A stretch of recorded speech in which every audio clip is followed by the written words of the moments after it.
2 வயசு குழந்தைய யாராச்சும் பாலியல் பலாத்காரம் பண்ணணும் ஒரு சிந்தனை வருமா? அதை செஞ்சது திமுக காரன்னு சொல்லி உட்காந்துட்டு இருக்காங்க. அக்கா கனிமொழி அக்கா இன்னும் வீட்டை விட்டு வெளியே வரல, அது பிரச்சனை கேட்கறது. அதுக்கப்புறம் உதயநிதி அவர்கள் வரல, முதலமைச்சர் ஸ்டாலின் அவர்கள் அது பத்தியே பேசல. 2 வயசு குழந்தை பிரச்சனை முடியறதுக்குள்ள அடுத்தது மதுராந்தகத்துல, அடுத்த தூத்துக்குடியில தன்னுடைய வீட்டுல கழிவறை இல்லையா? இதுதான் தமிழ்நாடு முன்னேறிய மாநிலமா? இதுதான் திராவிட 2.0வா?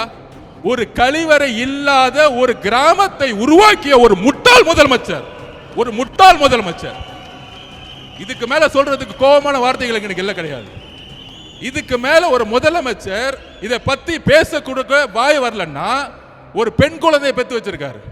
அப்ப ஒரு முதலமைச்சர் இன்னைக்கு 12ஆம் கிளாஸ் குழந்தை காலையில எந்திரிச்சு காலை கடனை கடக்க கூட முடியாத வெளியில ஒரு கழிவறை அற்ற ஒரு மாநிலம் அது. நம்ம என்ன பீகார்ல இருக்கிறோமா, யூபியில் இருக்கிறோமா? கழிவறையே இல்லாத ஒரு மாவட்டமும் கழிவறை இல்லாத கிராமங்கள் எத்தனை இருக்குன்னு முதலமைச்சருக்கு தெரியுதா இல்லையான்னு தெரியல. அப்ப கழிவறைக்கு போகாம, கழிவறையை வீட்டில் போகாம காட்டுல போகும்போது இங்க ஒரு வெட்டப்பட்டு நீங்க ஹாஸ்பிட்டல் உட்கார்ந்துட்டு இருக்காங்க.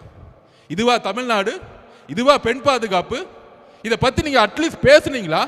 வருத்தம் தெரிவிச்சீங்களா? இல்ல அட்லீஸ்ட் உங்களுடைய அமைச்சர் அவங்க வீட்டுக்கு அனுப்பிச்சீங்களா? ஒண்ணுமே கிடையாது. எல்லா செய்தி நிறுவனங்களும் வாங்கப்பட்டிருச்சு. அதை பத்தி பேசவே கூடாது, விவாதம் பண்ணக்கூடாது. ஒரு டெல்லியில ஒட்டுமொத்த இந்தியாவும் கூத்துச்சு. ஆனா தமிழ்நாட்டில் இருக்கவங்க இதை பத்தி பேசவே மாட்டாங்களே. என்ன பண்ணிட்டு இருக்காங்க? கூட்டணி மதிமுகவுடன் 3 கூட்டணி சைன் ஆயிடுச்சு. இதுதான் முதலமைச்சர் அன்னைக்கு நடந்து அங்க வந்து வெட்டப்பட்டு இருக்காங்க. இங்க கூட்டணி பேசிட்டு இருக்காங்க. நீங்க அரசியல் தேர்தலை பேசுங்க. நாங்கள் மக்கள் பிரச்சனையை பேசி பேசி பேசி பேசி மக்களோட போயிட்டு இருக்கோம். நீ 22 கட்சி கூட்டணி உருவாக்கு, 32 கூட்டணி உருவாக்கு. ஆனா கூட்டணி கட்சி தலைவர் எல்லாம் கையை கட்டிக்கிட்டு மக்கள் பிரச்சனை பேசாம அமைதியா இருக்காங்க. பாத்தியா? அங்கேயே அந்த எல்லா கட்சி தோழர்களும் தோத்துட்டாங்க.